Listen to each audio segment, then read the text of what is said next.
Baš nemate neki blistav odnos sa Vučićem? Sa Vučićem ja i sa njim nemam nikad nisam imao neki... Nikakav sukob?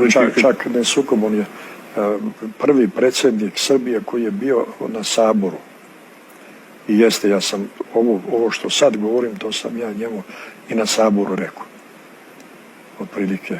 Onda je bilo to je bilo poslije upravo ovog opijela koje smo držali u Beogradu. Znate.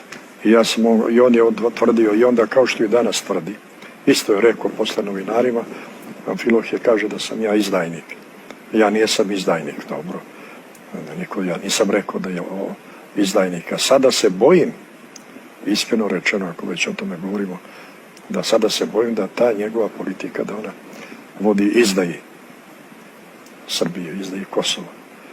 Upravo i da je zato i on i promijenio svoju